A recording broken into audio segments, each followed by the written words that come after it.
Let me double check. Right on time. Perfect flow. Yeah, there it goes.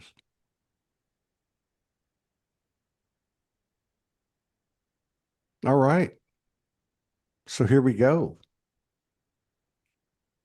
Soul Ghost Hunters radio talk show.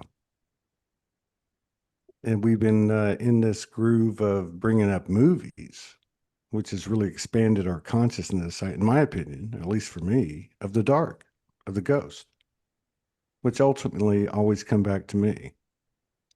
It comes back to all of us, doesn't it, Todd?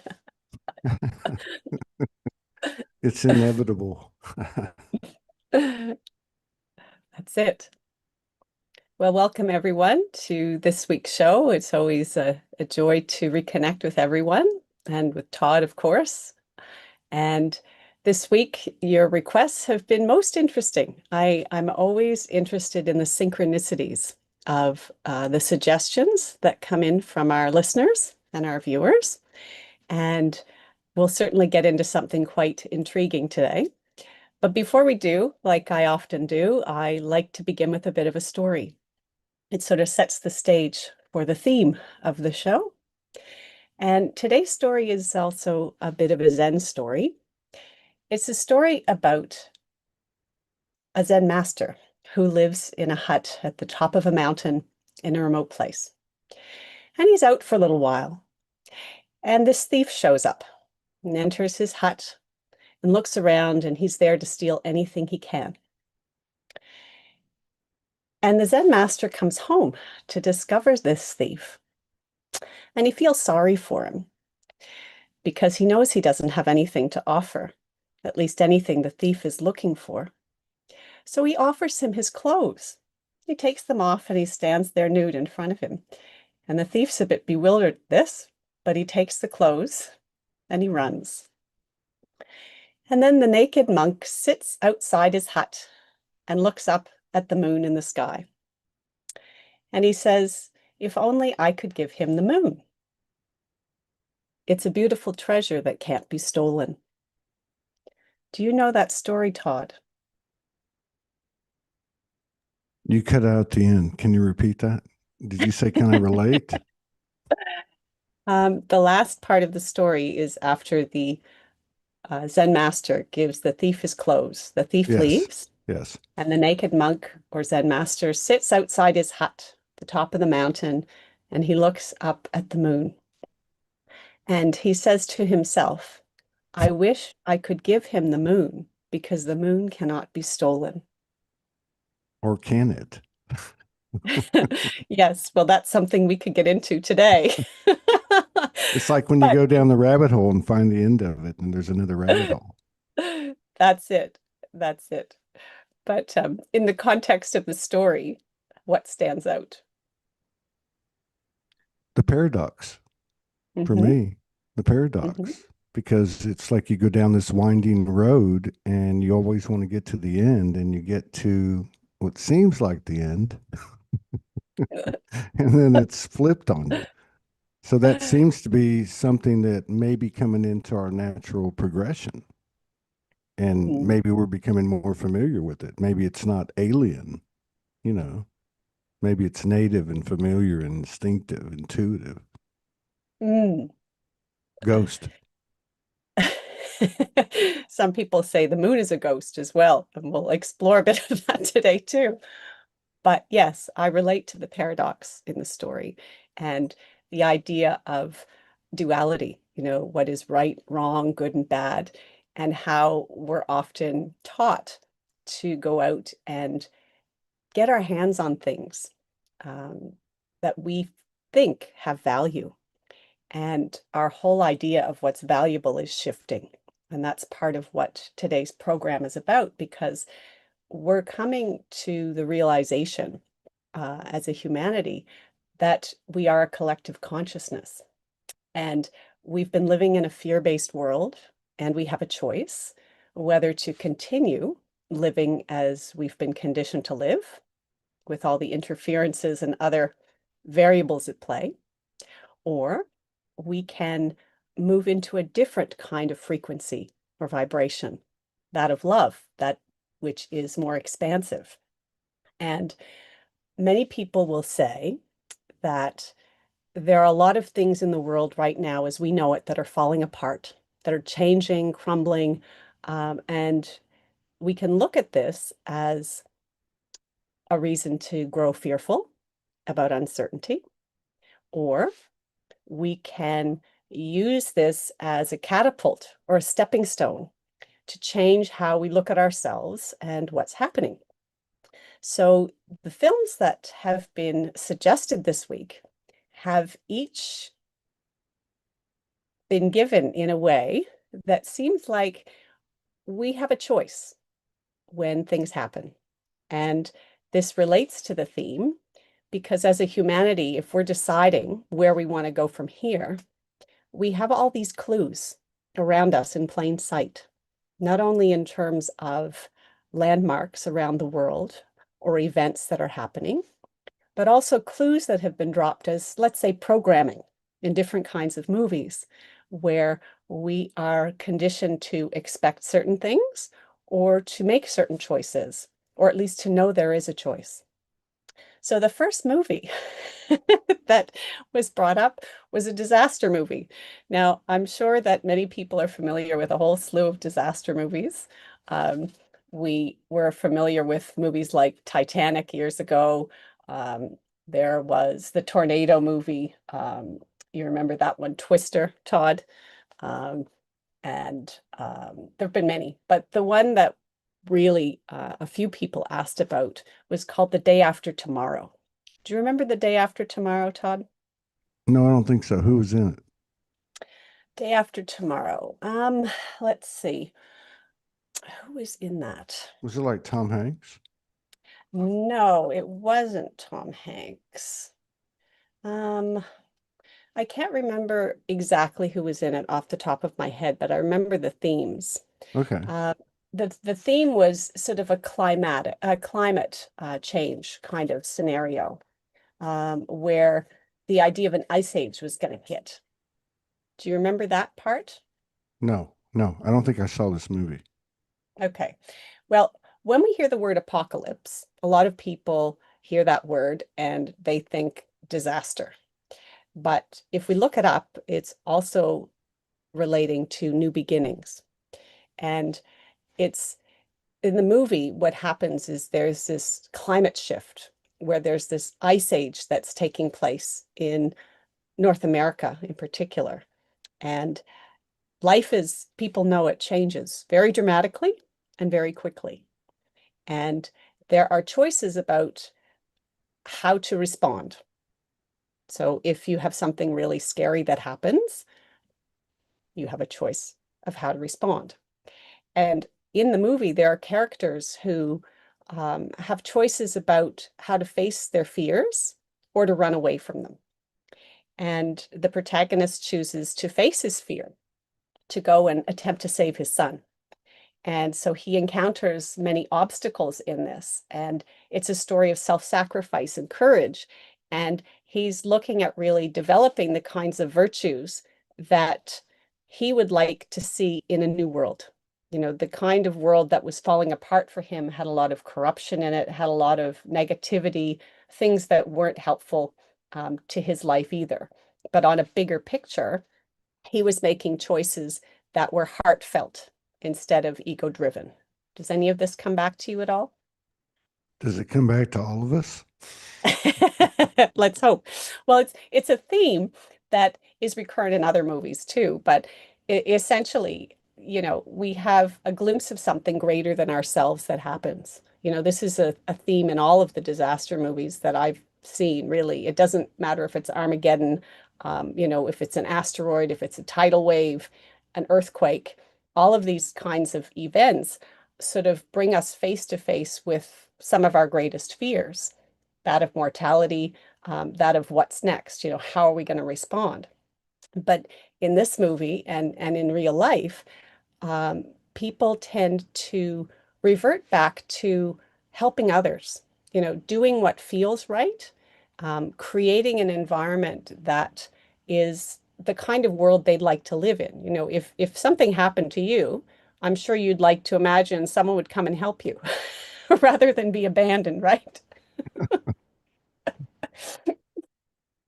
Um, and would you say? Well, I look at it like this, okay? So these movies are metaphorical examples, extreme situations to accentuate the whole story, the whole pattern or paradigm or whatever you want to call it. And there is a universal thread to everything. So it's always there, Mm, right? It's always there. So I don't know. I see it like, um, especially with the first part of what you were describing is you start to take your emphasis off of the collective and it becomes more local, based in yourself. hmm So if you look at these stories, like you're talking about with this man and his child, and his collective alignment with universal will, with his own free will, really, that's what he did. He brought it down to the things that himself and that which was closest to him. hmm And that to me is a shit. I mean, like that's if we can hit that from time to time, that would be awesome. But I have a feeling we're walking into that space. Mm. Well, some people would say, you know, that these kinds of movies are preparing us for something. I mean, we've had Hurricane Katrina, we've had tidal waves and other things happen in different parts of the globe, and different parts of the world respond differently. But ultimately, in this movie, one of the things that stands out is these characters need to reconnect with the divine within themselves. They need to dig deep for the resourcefulness, the courage, the resilience, the tools that they have within themselves in order to get through the obstacles that present. And it's something that is universal that can be applied to everyone in challenges, small scale or larger scale. You know, what are we faced with ultimately? We're faced with ourselves. Can we face ourselves? Can we find those divine characteristics or traits?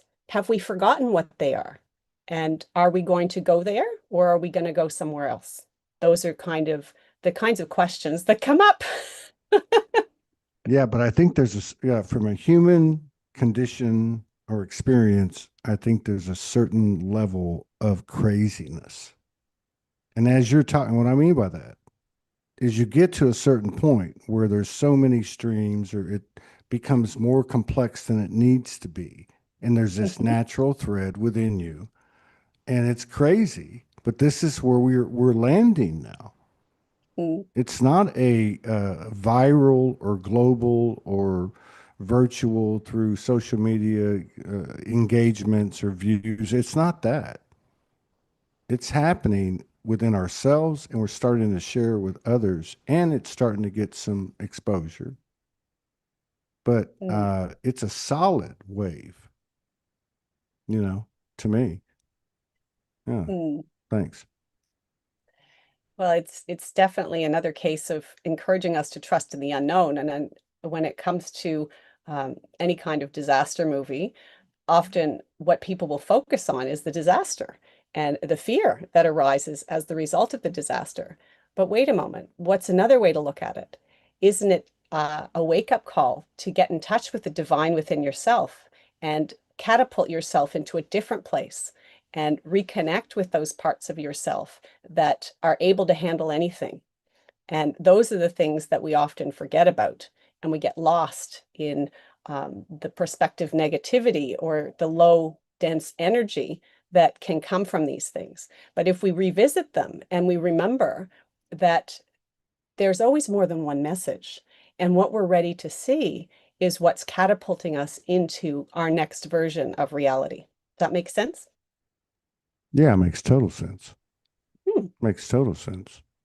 Hmm. Uh, we're learning very rapidly, and we're seeing things for what they are, and it's affecting ourselves tremendously, beyond exponentially, and it's Hmm. happening in real time all the time, more and more and more. Hmm. So it's like you know, you're entering this space over and over again where you have to give everything up Yeah, and exactly. go into it, but we're doing it together. And Mm, it's like the core, you know, it really is. It mm, defies all the narratives and the histories and this and that and opinions and man, you know, like watching some of this stuff when I'm doing my work every day, you know, and it's so polarized in these light worker and starseed communities. I'm not throwing shade on them. I'm just saying it's kind of weird mm, because, you know, the bottom line is the bottom line. And, you know, to your point, what you were talking about, it's a pattern. People mm, talk about new neural pathways if you want to take it into the physical. But the fact that you are creating the pattern that you're talking about is really what we're doing, you know, in the long run as well. You know, it really is. It's to get to mm. that point of who am I to I am nothing. And then all of a sudden everything breaks open again. And then you're going along and going along. And then you fill the room. And Mm. Mother God, and you say to Mother Goddess, where do we go from here? She goes, well, right through there. Yeah. So it's yeah, I think, you know, like to me, what you were talking about, it's like to become more familiar with it, the ghost, all of it, and don't talk about it and don't shy away from it. And we know where that work is. It's in the ghost, it's in the darkness, and it's okay, man. In fact, it's more than okay. It's beautiful. And it does marry what you know about the light, you know. So this is a consciousness I feel like that we're stepping into, all of us. And the more we talk about it, you know, even if it's private, is dope. What else can we do? Yeah, my kids would say it's sick. It's a new meaning of the word sick or dope. You know, we get these new terms that are coming up all the time. I love how that movie, you know, came out in 2004, so it's been around a while. But there is the choice at the end to swallow pride and be humble and become a refugee in an unexpected culture, or stand on your high horse and deal with the consequences of that. And as you point out, you know, there are repeated opportunities where we lose everything on some level. And it's like a reset. We get to start again. You know, how are we going to respond this time? Are we going to respond with the ego or the soul? Um, I find that it's it's a universal question. It comes up again and again, and we're given new opportunities to respond in order to make the choice that's right for the soul at this stage. You know, there are ego driven choices. We've been there, we've done that in many civilizations. And it's also been the downfall of many civilizations to be ego driven or allow the ego to take over. And one of the movies that comes up this week to review is The Fifth Element. That's from 1997. That's a bit older, even. That was with Bruce Willis and who a few other people that you might be familiar with. Do you remember that one? Yeah, I do. I do, man. What stands out about that one for you? Well, I mean, it was, you know, like it was a broader expansion of perspective and Hmm. brought in, you know, like let's say the multi-dimensionality and you know, everything, technology, everything, Mm, humanity or mm, lack of any or all of the above, you know. But yeah, you know, what I feel like is that you know this has been a cool series, especially when we started getting on the movies and you start to see things from a broader land. You see the broader landscape, which is really what's in between the lines, not how far you can see out because there's so much in front of you. And I feel like what's happening is all of these things and these movies and books and stuff, and you know, are so impactful, like you said, in retrospect, because they're bringing in the code real time, and we're mm. operating in this code real time. And that's where the fifth element and movies like that and fantasy, you know, the patterns of fantasy and fairy tale are actually what you laid out about 5 minutes ago when you were talking. which is, the conscious threading of it as we go forth, and no ifs, ands, or buts. It's like we don't have Mm, to explain anything, and we're actually all doing the same thing, right? that's right. Yeah, no, it really is. That's it. I picture like this core, um, kind of circular thing, almost like the bottom of a drain. We're all around it, and I can see the colors, and we are going into the core as we're releasing, which is really facing our ghost. Well, this is what we're doing, and it's it's also a reminder as we revisit a number of these films that are clearly, though they've clearly been around for a while, is we're time travelers. You know, we try time travel between the ears, and all of this information about our evolution and involution has always been, but we haven't necessarily been in a place where we've been able to see it that way.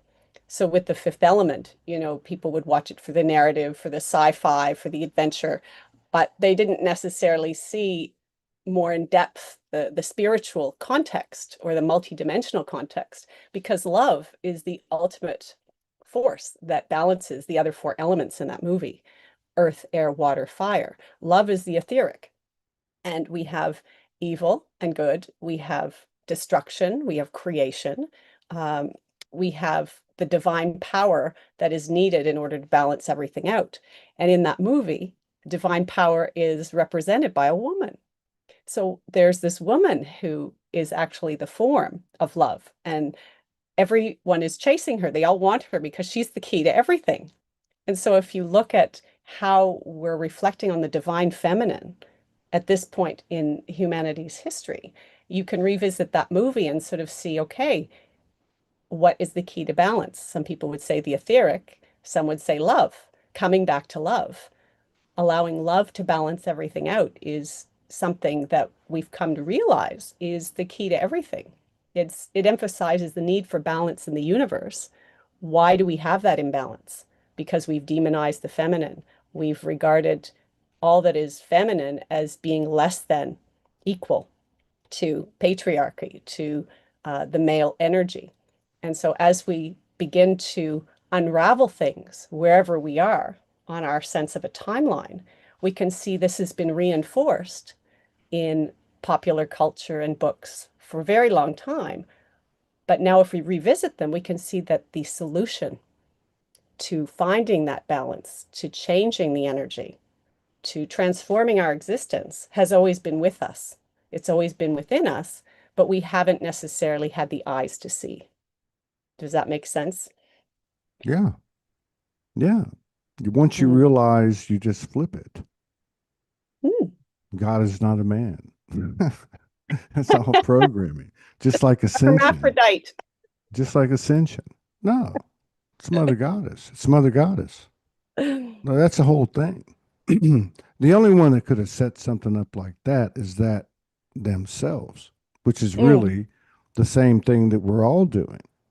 We mm, all set this up. It may not be a perfect pattern, excuse me, but with free will, so to speak. But our free will was to come here. mhm, That's the thing, and it's a hell of a ride, and it's lighting up quickly. And mm, it really is, which is interesting. It really is in these localized things, particularly within ourselves, where we really take everything into ourselves to begin to see everything as ourselves, and everything changes. And you can't describe it, and you can't really talk about it because it's happening so quickly, more and more and more every day, in one way or the other. mm. Thanks. That's it.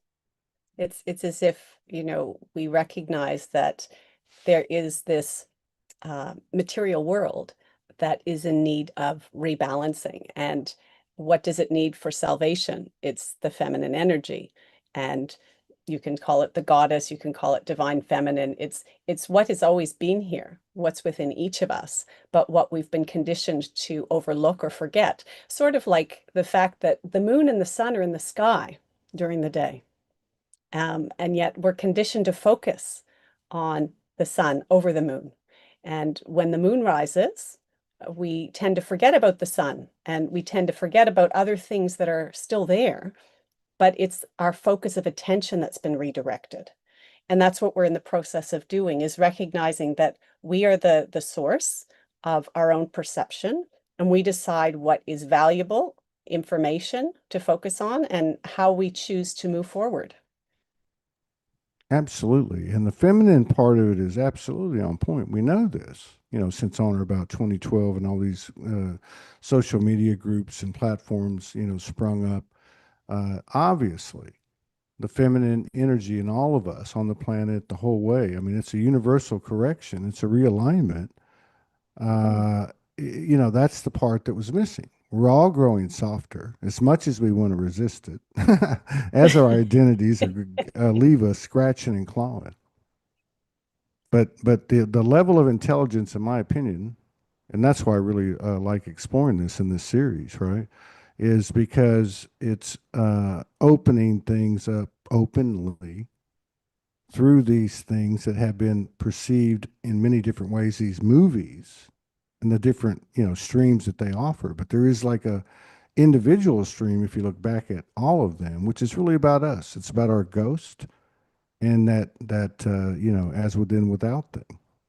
Because this intelligence is not what we were operating from. It's a new operating system, and it's been on for a while. And I think we're just starting to figure it out, which is crazy because we get to have interludes like this and just small gatherings, or even being with ourselves in nature, and we're affecting the grid more than 50 billion views on YouTube.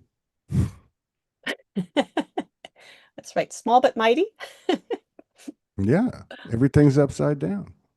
It Mm. wasn't a him. It Well, wasn't a him. It was a her, and that's for this part of the experience. Beyond that, we don't know because it never ends, right? mm. It's like Chow Tzu and the butterfly. That's right. What came So first, the true. chicken or the egg? I love the paradoxes we bring up, because on so many levels, life is a paradox. And another movie that comes up in our show today is Blade Runner. Now, Blade Runner, Ridley Scott directed the first one in 1980, and then there was Blade Runner 2049 more recently in 2017. Are you familiar with either of those? I am not. I mean, I know the basics, Mhm. but I am not. I can't speak to them. No.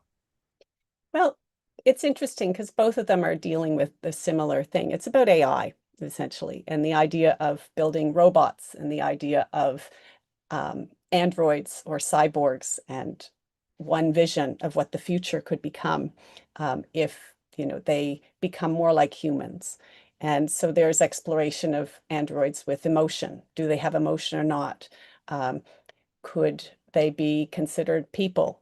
Do they have a humanity? There are all of these existential questions that come up. But the same issue with the feminine comes up, especially in the first one, because all of these cyborgs that have been created have been male, mostly. And then there are some females that are made. But then there's one that's created that doesn't have what they call a particular date of stopping. We call it death, but there is this uncertainty about how long she will survive. And there is this idea that she could be immortal, she could be eternal. And so it brings up these questions again about the idea of, well, what is it that we need in order to rebalance, find ourselves again? It's represented by a feminine symbol in the movie. And the feminine is sort of what brings light to a lot of the darkness in both movies, because there's a lot of heaviness, there's a lot of fear of situations that people don't want to unfold. And people will talk about that in modern times as well, with a lot of automation that's starting to come into our life experience. So although these movies are not recent, they're 5, 10, 20 years, 30 years old, they're still predicting certain things, like George Orwell's 1984, that famous book years ago predicted a very particular kind of future. But if we have choices about which timelines to travel down, we don't have to go there. We can see that potential, Like we can see the potential ghosts that we don't want to experience. But once we acknowledge them and we love them on some level, we can move on without them if we so choose. Well, that's exactly right. I mean, this happens right here. And I point to my skull. It's not my brain. It's the heart and the mind, the I am soul. It's that point, right? You make a decision there. That's true creation. Mm, And you simply say, no, no harm, no foul, no nothing. Just I'm a kid in a giant room of toys, and I'm going to go through my childlike wonder and innocence and genuineness and just find what I want. You're just over there. It's no big deal, but it is prolific. There's many people feeling this. It's hard to explain. Even the identities that we came into and naturally and understandably through our awakenings, the parts of us that we discovered are leaving. Everyone's leaving. Everyone's leaving. And no one's watching you. None of those aspects are watching you. mm, You're a ghost to them. It's you. It's me, you know. But at the same time, it's us, which is wild. But I go back to what you said and give you props because that's where it comes from. And you were talking about some story earlier. I forget the parable or the whatever the story was. And I'm in this situation, like we're like 10 minutes into this conversation, and I'm going through the same exact thing energetically. And I'm going, what are you telling me? Not you, but the universe. Like, I'm about to be without everything again. Oh, we were talking about how it keeps going on. And what came to me was that stripping away is the core of the embodiment. mm, There's no processes or programs or modalities. There's no nothing. It's just like simply not letting it go, but actually letting it in mm, instead of saying, I need a boundary or this was a bad, I see the situation, I see them in love and light, blah, blah, blah. No, where you actually take it in fully. I think this is where the activations are happening and nobody can talk and can speak to it because it's moving so fast. mm. It's so relevant what you're saying. And again, it brings up for a lot of people very deep fear. And, Philip K. Dick was the author of Blade Runner, and he talks about sort of dystopian worlds that, we don't necessarily want to go down those paths. And the books are quite famous. But the thing is that we do have choices about whether we're going to go down those paths or not. And um, I find that one of the things in his book that stood out to me was the idea of, what defines a person, when he's sort of asking himself in the book through characters whether these cyborgs are human or not. Do they have personhood? The whole idea was empathy. And so if they had compassion for animals, this was one of the ways that he distinguished between robots, which didn't have humanity, and those that did. So I found that quite interesting. Yeah. Then you get back to the same place. Uh, you know, uh, can you steal the moon or was the moon stolen? Where's the bottom of the rabbit hole? Um, but I am very familiar with Philip K. Dick. Very familiar. I haven't. I knew he did Blade Runner, but I was more interested. This back when I was reading more. Back in the day before the internet boomed. Can Can you hear me? I can. Okay, go ahead. That's fine. Um, but perhaps part of what we're coming into. Stay with me here. Uh, is the intelligence in the dream within the dream. The coming to in the dream, the avatar in the game versus the person moving around the avatar where they start to come into one place. So like his intelligence to me, his code, his part of his offering, whatever, was to bring up that this is a simulation.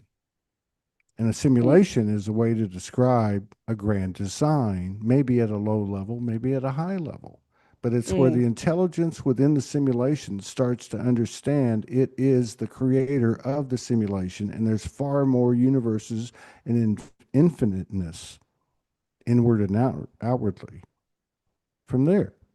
But we're in a mm, place where it seems like now, I don't know about everybody else, but like, regardless of what's happened, let's say the last 2 or 3, 4 years, whatever, um, we're we're we're getting there individually, but yet we're all getting there together. And it yeah. is a level of intelligence that has been connected to, channeled, transmitted, I'm sorry, or downloaded, whatever, in flashes, but now it's really anchoring. Mm, And at the heart of it is this level of self-awareness where you realize there are no ghosts.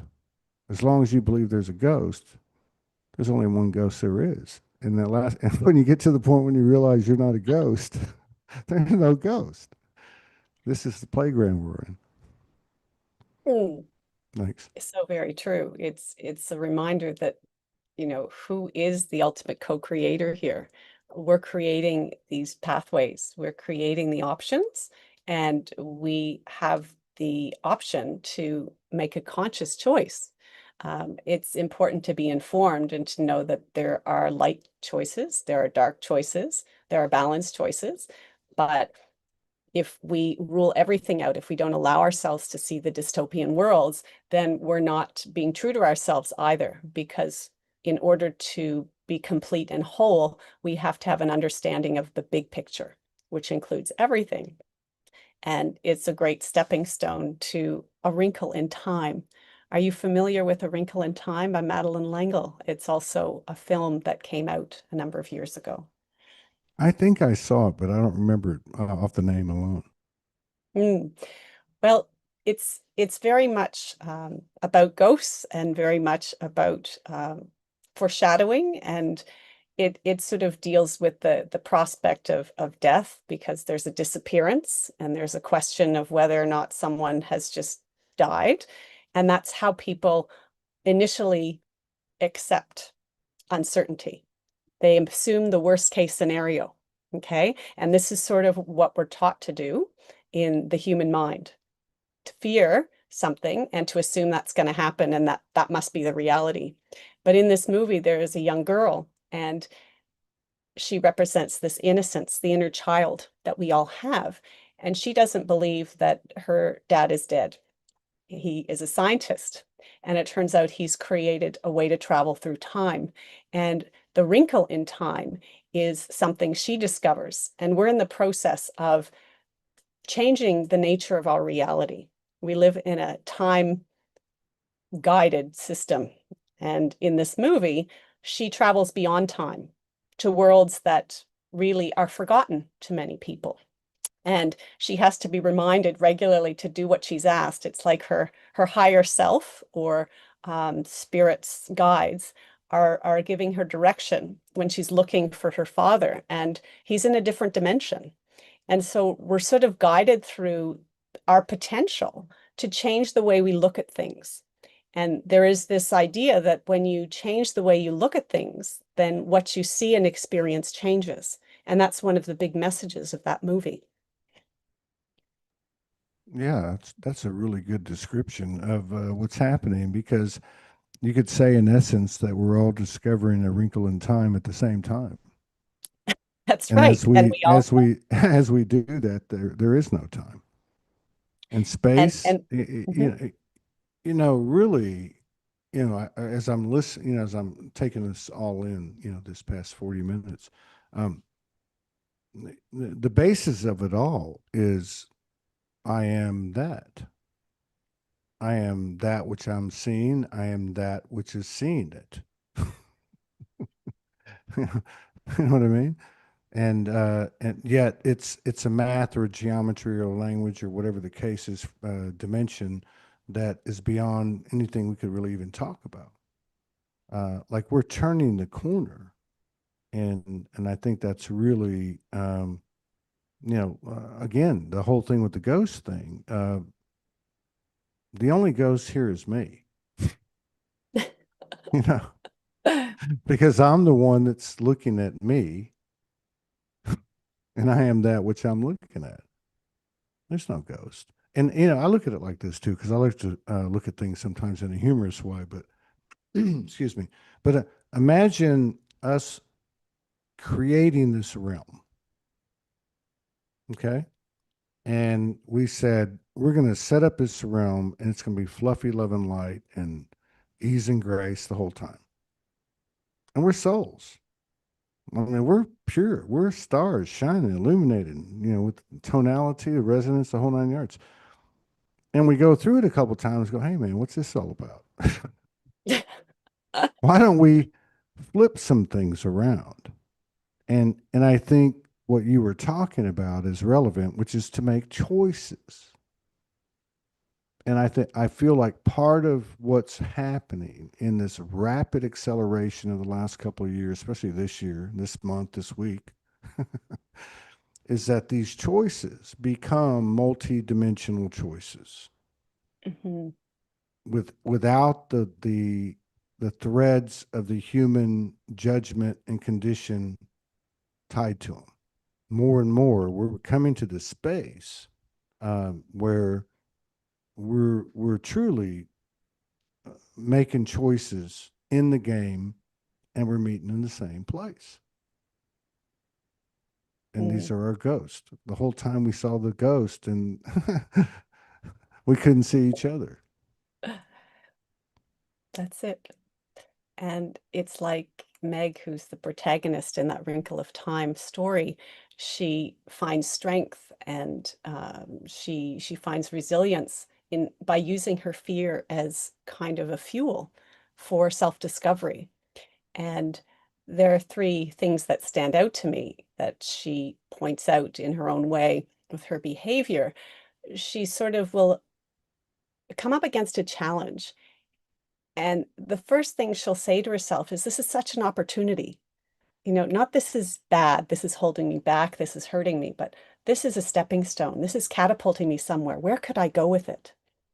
And the second thing is she doesn't attempt to fix it right away. When she encounters obstacles, she sits with it and she sits with the feelings that she has about it. And that's a wonderful message for us all when we encounter discomfort, because the conditioned response is to run, to repress, to abandon those things. But she sits with it and she discovers that there are gems of wisdom there. And the third thing is to essentially use that intuition to guide you, because that's what she does in the movie. She does end up with a good outcome, and she discovers things to help people climb out of their own darkness, because many people assumed the worst case scenario, and she was able to show them that that wasn't the case at all. And the end of the movie points out that we all have this potential to tap into these higher abilities we've talked about before on this program, from telekinesis to teleportation, telepathy, um, extrasensory perception. All of that becomes natural for everyone. And that's something that can happen if we allow it. But we have to get over fear to allow transparency to become the baseline for everyone. Does that make sense? Makes 100% sense. And Good. everything was built to keep us from reaching that. What you're describing so perfectly, it's a great example, is what we might call the mother goddess energy coming in, the feminine coming in. And it's coming in. It's not like some kind of theory or something. It's the pendulum swinging back, but this is the mother coming back. This isn't normal. So, but everything that you talked about, especially, let me say this, okay? You know, obviously, it's the feminine energy. We've known this, and we've had this whole evolution in the masculines coming and this and that and all that. But what you describe is the basis of it. It's the core. It's the originator coming in back. You might say coming back around into the creation itself and bringing the things that it's bringing, and that is this higher intuitiveness. This to me, the greatest thing that you said was like you basically, as a human, you feel it. You feel life. You feel every decision. You feel what you have to feel no matter what, and that is making choices from the heart. That's the Mm. mother. And then the icing on the cake is, which a lot of women have exhibited over the last 10 to 15, 20, some even longer than that, years, is able to share that which they have experienced, embodied, and shown people how to pull themselves out of the darkness, or however you said that a while ago. So yeah, I think that's I have to go watch that movie now. I don't think I watched it, but yeah, that's a really timely description. And for me, just basically, I was talking to myself. That's kind of how it came in. I mean, that's what I received from that. So this to me kind of characterizes the kind of intelligence that we have, uh, that we've created, that we're playing with now, which is pretty wild. And we're expanding into it too, aren't we, Todd? Sort of like the next movie we're going to explore today is Prometheus from 2012. Do you remember that one? Yeah, I watched it. I missed it, right? And then I got into the literature and the written accounts, or the whatever literary of Prometheus, and the whole pattern or template of it. And then I never went back to watch it, but well, I think you should just describe it because I won't do it any justice. Go ahead. Well, Prometheus, as the word suggests, it's making reference to Greek mythology. It's sort of the idea of forward thinker. And that's very much what the movie is a metaphor for. It sort of looks at the progress of creative innovation and the directions it can go. And when we started the program today, I told you the story about the moon that could not be stolen. And in this particular movie, we look at a moon as being a base for an alien civilization and for certain things to be happening. And so there are questions about the use and the identity of the moon in this particular movie. Um, the moon turns out to be the base, a military base for the creators of this human race. And many people are seeking the origin of their humanity, the origin of where they came from, the origin of many things. And so this movie is sort of offering potential directions to take those questions. It creates a sense of foreboding on some level, and that's what many people come away with. But it also creates a sense of um, profound fascination with the potential and the directions we can go in with technology in terms of holographic reality. And when we talk about earth grids and we talk about seeing through our ghosts, there's something on the other side. And so in terms of how energy is presented and used, it offers another direction to take our focus of attention. So if you revisit movies that have scared you in the past or have evoked fear and discouragement, it can be very refreshing to go back and revisit them from another state of consciousness where you see everything as a stepping stone to expansion and to the creative power that you embody. Yeah. Yes. And I'm seeing like, do you ever see on a playground, a children's playground? They're like globes. They're like monkey bars, but they're globes. Mm. It's like a round thing, and they can climb all over them. And I was seeing like one of those, and then one above it, and then one above it, one above it. And with what you were saying is basically, matrix means mother, Hmm. right? And also means womb, I think, in Arabic. Hmm. And so you could look at it this way. It's a matrix within a matrix within a matrix. And looking back on these stories is also kind of reflective of us looking back on our lives because it's just one avenue to take. Hmm. There's many. And letting that shit go, homie, and moving on to the next level. And we can all relate to this. You get to the next level and you have a higher vantage point and you can see more. And Yes. you eat a bunch of humble pie and you go through the transmutations and the transformations and all that stuff and then you come out the other side and we do it again, but it is getting lighter, it's Mm, getting more powerful, it's getting more apparent that there is a new geometry, color, colors spectrum, everything. And it's happening like, we're like guerrilla warfare. We're on the ground and we only communicate telepathically, but it's happening because it's happening through the personal transformations. And this is a great metaphor, as a series and even this movie you're talking about, um, for what we're doing. mm. I resonate wholeheartedly with that. On one level, Prometheus is kind of like a cautionary tale about creation and manipulating biology, physiology, and people can go down that path with genetics and cloning and some of the scary things that has the potential to create. But one can also see it from a different point of view as well.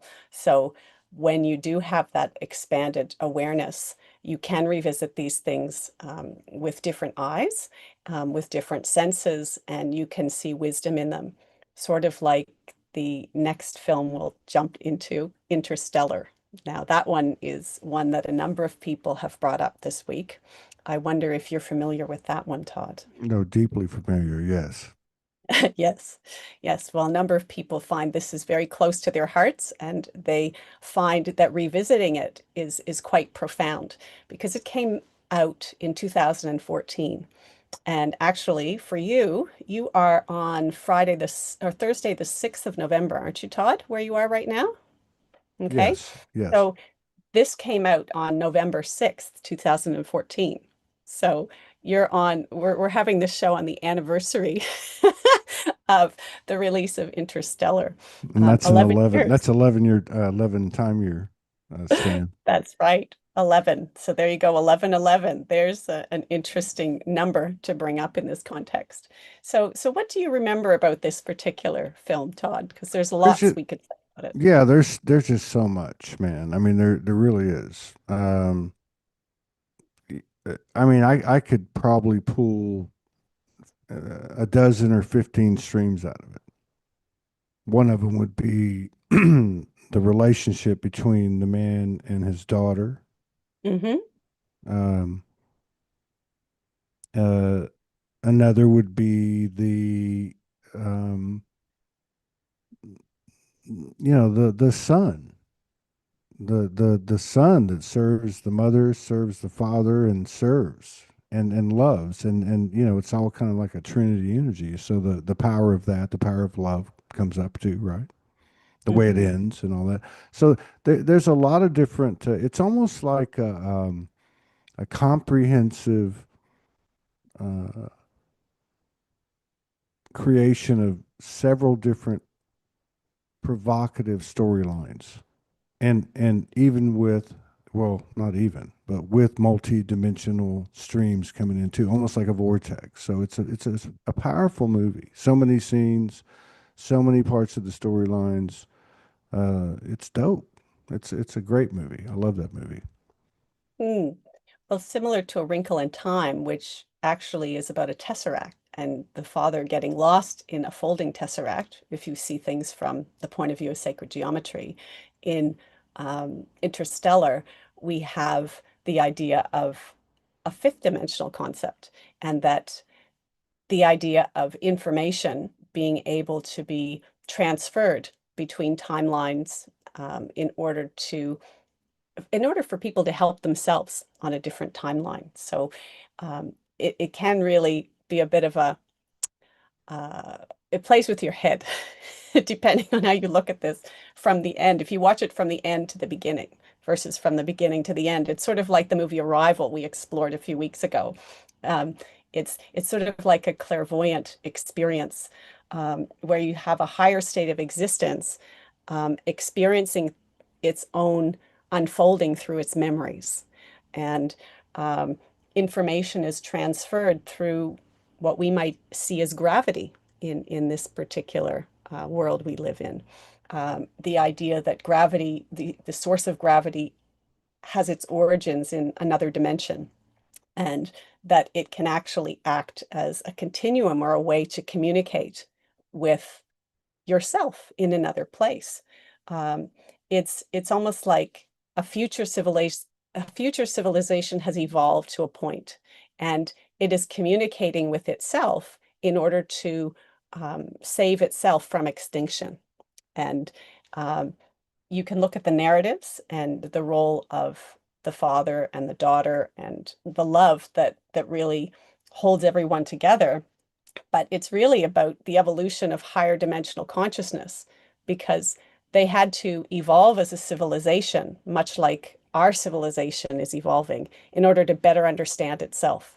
So when we revisit these movies and popular culture on this show, for example, we're looking at things that were created years ago on a timeline, but we see them from the point of view of the wisdom that we have access to now. And that's sort of what this movie is about, in a way. It's being able to revisit timelines with the wisdom you hold later in life. Imagine that, Todd. You know, you're at the stage you are in life, you can go back in your 20s and take that wisdom with you. You know, would you have made a different choice? But at the other side, you are who you are today because of the choices you made between 20 and now. So there are a lot of questions that come up when you revisit a movie that way. Yeah. And the tesseract thing, and the gravity thing, and there's different connotations of gravity. Because I love the Hmm. tesseract thing in that movie, and Mm, really, that scene spoke to what you're talking about when he was trying to reach her and this and that, whatever. But to me, uh, gravity, from my perspective, and it's not to make mine different than someone else's, it's just the way I see it. And I think it's saying the same thing, which is kind of ironic. But it's like the distance between me and the past and the present. And as they come together, there is no gravity, that's right? right. You know what I mean? So uh, I haven't watched a movie. I know I said I was going to watch two or three since we started doing this series, but I can't. I don't have.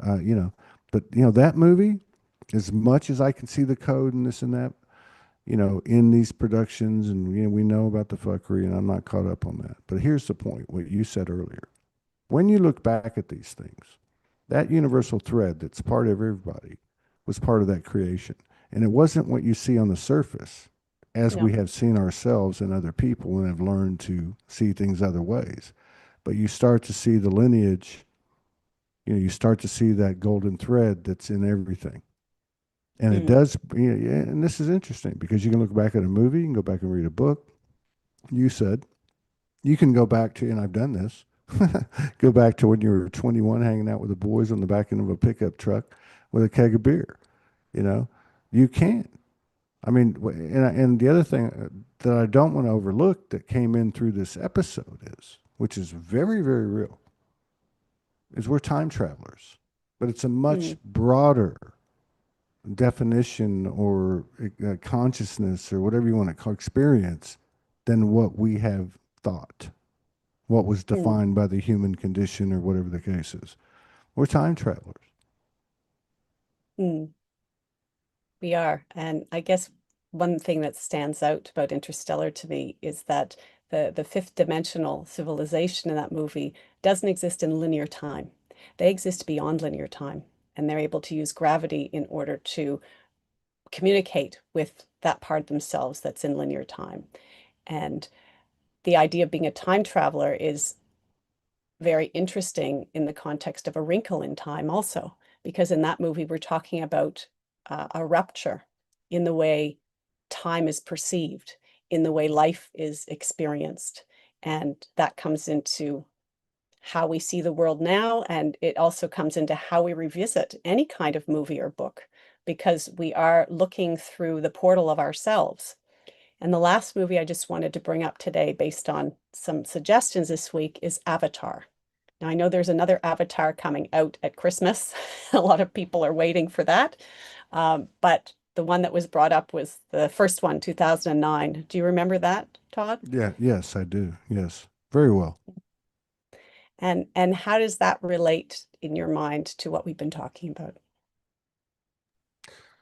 I mean, just in general, to me, it has that pattern of a dream within a dream, of a Mhm. simulation within a simulation.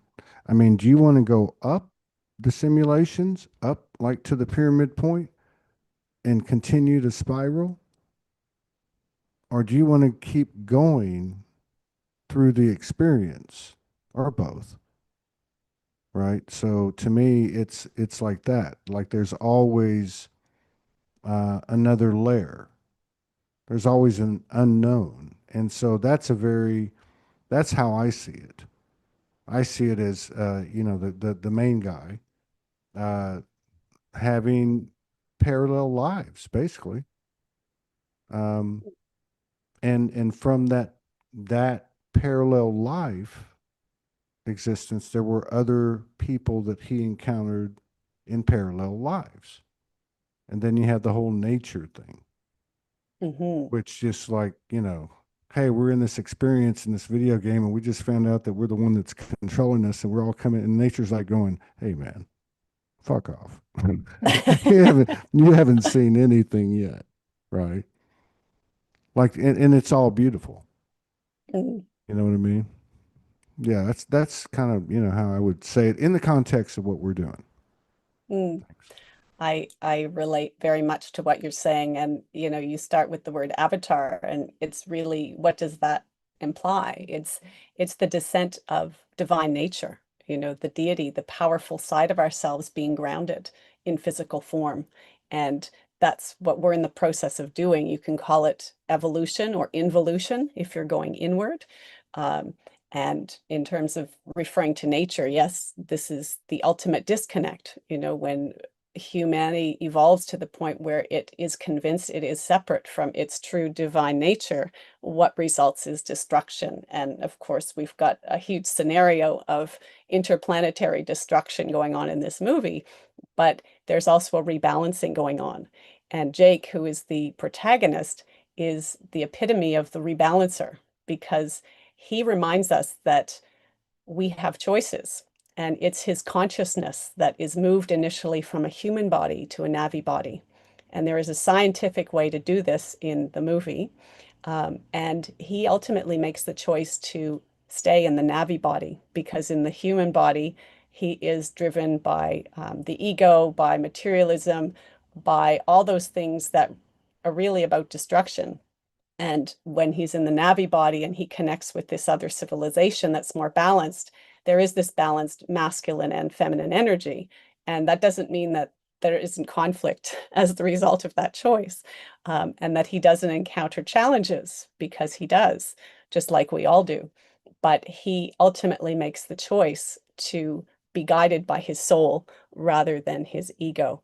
And that is the choice we are confronted with as a humanity and a civilization. Um, Regardless of what choice we make, there will be challenges, there will be discomfort. But is this a playground where we are going to allow ourselves to develop the virtues and live by those virtues that guide our soul? Or are we going to be focused on those things which are not serving the higher good, or serving the greater good, which is everyone? If we're only self-serving, then that's the ego-driven side. And so there are a lot of existential questions that come up. I find that the spirit tree is one thing that stands out for me in that movie, and how when the Navi people are connected with it, they don't have to be sitting around it. It is an energy that flows through the ground, through the air, through all things. So, as a reminder to me, I am the sun, I am the moon, I am the air, the water, all of those elements. I'm everything. That is sort of what's echoed through that tree. And I just find that that's one of the things I always remember about that movie. The divine spark of the tree is the divine spark in all of us. Exactly. And I love that description about Jake because that's what I was talking about. It's a spiral, but it's not like a spiral like we think. It only goes straight up and it gets bigger and bigger, or whatever the case is. It's like a DNA strand. You got to remember this is beyond the human mathematics and geometry. So, what I was saying, and then you described it, was a perfect example of what I was saying. Now, there's no harm, no foul, no right, no wrong. And I have a feeling the universe pushes us, or the river flows one way or the other. So you're going to have to go this direction or not. But my point is, you come down the spiral.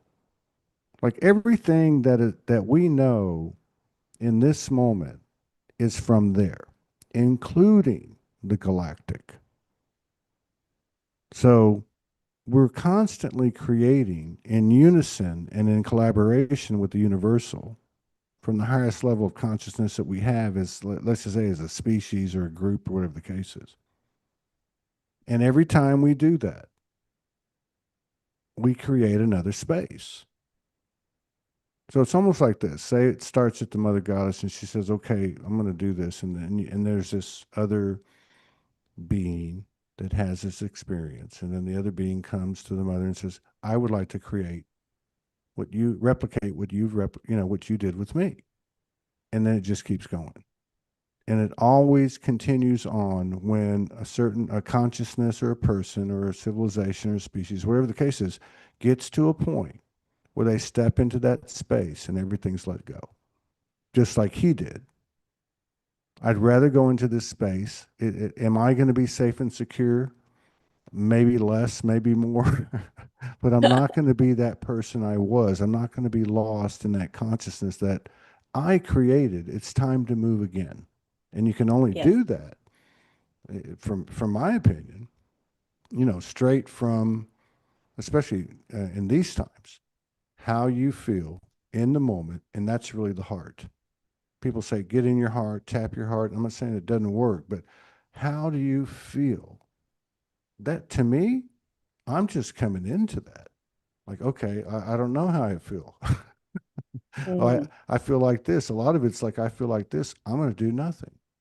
But this is where we find ourselves and, as many indigenous and many, talked about going within or whatever the case is, but we reach the stars through what we discover within ourselves or rediscover, mm. so to speak. So very true. And so that film, Avatar from 2009, was really centered on pantheism, which is the idea that everything is interconnected, that we're connected with the earth, the sun, the moon, the stars, that we're all divine. And when you remember that on a deep level, then the change you're talking about, Todd, is not only inevitable, but we can find fearlessness in it. Because if we're all interconnected, then the safety net is there. There's nothing, we're never alone. And the mind will have you believe that there are all of these reasons to be afraid of the unknown. But when you see things from that point of view and you see what happens in that movie as well, regardless of the uncertainty, there's always a solution that's presented. And we are the source of everything. We're the source of our perception of problems, and we're the source of the solution of where we're going as well. You have to have the courage to let go of the old in order to embrace the new. That's what stays with me. Yeah. Yeah. And also, and along those lines, another a great metaphor of that movie is he's a masculine. And Mm, so it's not just about him scientifically or spiritually going, hey, I'm going to jump into this next creation that we've created and decide whether I'm going to stay here. He saw her on the other side. Yes. See, so once he saw that, then he goes to work. And I think that's also indicative of what's happening right now.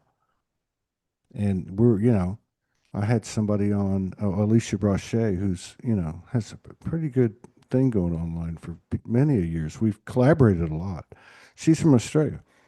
And we do a show every couple of weeks. And she said on the last one, we get personal, we don't get, we don't name names or anything, but she was talking about, man, I've seen this with the masculine. They're getting the hell beat out of them like, right now. Like, 'cause she's very tapped in. But my point is that in regard to the movie and the character Jake and the symbology of the masculine taking an action because he sees her on the other side because he realizes to the extent that he can, she's the entire field. Yes. So you know what I mean? So that's the only way to enter the door. The only way to ferment, what do you say? Well, seed the egg is, because you can get into the womb, but you can't seed the egg. And this is kind of where we're at, which is wild because we're doing it in the physical body. So the Mm, ramifications potentially of that, and that's not even said correctly, because there's no doubt that the extent of what we can do is what we can do in dimension. And that's a fact. We still have all these things playing out in our head, and they're all just ghosts and boogeymen. No, really. Seriously.